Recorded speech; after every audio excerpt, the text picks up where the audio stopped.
રાજકોટના જસદણમાં નાનકડી બાળકી સાથે દુષ્કર્મના મામલામાં હવે આરોપીને લઈ અને જસદણ પંથકના આટકોટ નજીક ઘટના સ્થળે પંચનામું સહિતની કામગીરી પોલીસ દ્વારા હાથ ધરવામાં આવી હતી। પંચનામું કર્યા બાદ પરત ફરતા સમયે આરોપીએ લોખંડના ધારિયા જેવા હથિયાર વડે હેડ કોન્સ્ટેબલ પર હુમલો કર્યો હતો। હેડ કોન્સ્ટેબલના છાતી અને હાથના ભાગે ગંભીર ઈજા પહોંચી છે। ભાગવા ગયેલા આરોપી ઉપર જરૂરી ફોર્સ દ્વારા ફાયરિંગ કરવામાં આવ્યું હતું। ઈજાગ્રસ્ત પોલીસ હેડ કોન્સ્ટેબલ અને આરોપીને પ્રાથમિક આટકોટ ડોક્ટર બોઘરાની હોસ્પિટલ અને બાદમાં સારવાર માટે રાજકોટ સિવિલ હોસ્પિટલ ખાતે રિફર કરવામાં આવ્યા છે। હાલ આરોપી ઉપર હુમલો અંગે પણ ગુનો દાખલ કરવામાં આવી રહ્યો છે।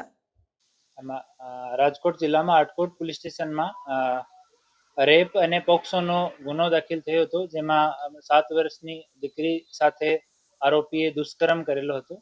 આજે નામદાર કોર્ટ સમક્ષ આરોપીને રજૂ કરતા 5 દિવસની પોલીસ કસ્ટડી નામદાર કોર્ટે રજૂ કરી હતી। કસ્ટડી મળ્યા પછી સરકારી પંચો સાથે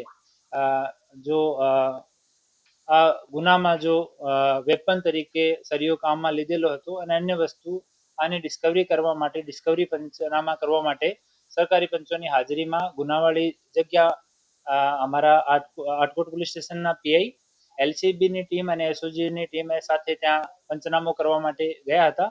પંચનામો પૂરો થયા પછી ત્યાં જ પૂરો થતા જ્યારે પરત આવતા હતા ત્યારે આરોપીએ ભાગવાના ઈરાદાથી પોલીસ ઉપર જાનલેવા હુમલો કર્યો। ત્યાંથી એક લોખંડનો ધારિયાથી અમારી પોલીસ ઉપર હુમલો કરવામાં આવ્યો અને અમારો એક પોલીસ હેડ કોન્સ્ટેબલ જો એલસીબીમાં ફરજ બજાવે છે ધર્મેશભાઈ બાવલિયા, એના ઉપર 2 વખત ધારિયાથી હુમલો કરવામાં આવ્યો, જેથી ધર્મેશના હાથ ઉપર અને ચેસ્ટ ઉપર ઈજા થઈ છે અને બીજા કર્મચારીઓ તરફ દોડતા હુમલો કરતા અને સેલ્ફ ડિફેન્સમાં અમારા પોલીસના 2 અધિકારીઓ તરફથી એક રાઉન્ડ જેટલો આને કાબુ કરવામાં જરૂરી હોય એટલો ફોર્સ યુઝ કરવામાં આવ્યો અને બંને પગમાં એક ગોળી આરોપીને વાગી છે। ઘટનાની તુરંત કંટ્રોલ રૂમમાં જાણ કરવામાં આવી અને તુરંત 108 ઉપર કોલ કરવામાં આવ્યો અને આરોપીને અને અમારા ઘાયલ પોલીસ કર્મી બંનેને આટકોટમાં જો ડોક્ટર બોગરાનો હોસ્પિટલ છે એમાં એડમિટ કરવામાં આવ્યા। ત્યાં પ્રારંભિક સારવાર થઈ છે। એના પછી આરોપીને અને અમારા ઘાયલ પોલીસ કર્મી બંનેને રાજકોટ સિવિલ હોસ્પિટલ ખાતે રેફર કરવામાં આવે છે અને હવે બંને ઓન ધ વે છે।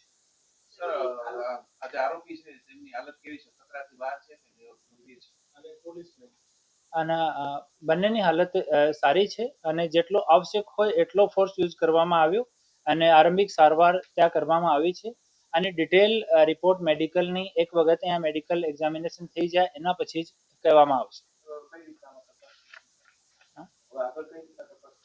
અમે પહેલા દિવસથી જ અમે તમામ ઇન્વેસ્ટિગેશન માટે ફોરેન્સિકના પુરાવા અને જેટલા સાક્ષી જેટલા છે આ તમામ વસ્તુને લઈને એકદમ પ્રોપર તરીકાથી તપાસ ઝડપથી જેટલી વહેલી થઈ શકે જેટલી જલ્દી થઈ શકે એટલી જલ્દી તપાસ કરીને અમે ચાર્જશીટ કરવાના છે। એ જ રીતે અમે લોકો પ્રયાસ કરી રહ્યા છીએ। આરોપીના પગમાં, બંને પેરમાં, ઘૂંટણાથી નીચેના ભાગમાં બંને પેરમાં ગોળી વાગી છે। પોલીસ ઉપર હુમલો કર્યો છે એનો બીજો ગુના દાખલ કરવાની કાર્યવાહી આટકોટ પોલીસ સ્ટેશનમાં ચાલુ છે।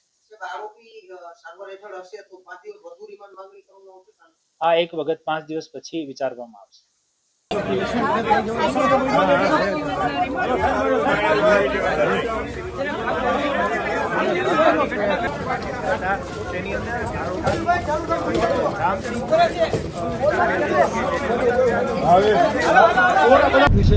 आप मेरे से भूल गए हैं, दोबारा कभी भूल नहीं करूंगा और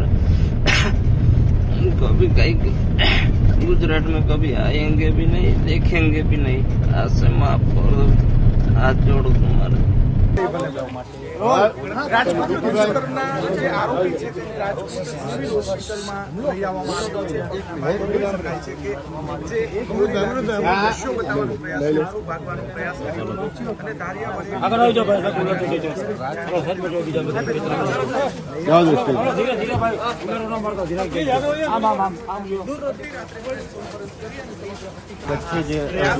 ફાયરિંગ કરવામાં આવ્યું હતું તે આરોપીને અત્યારે રાજકોટ સિવિલ હોસ્પિટલ ખાતે લઈ આવો માં આવી રહ્યા છે. આપને દ્રશ્યો બતાવી રહ્યો છું સાંજ સમાચારના માધ્યમથી.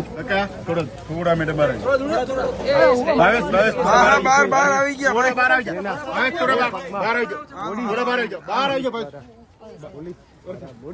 આવી ગયા.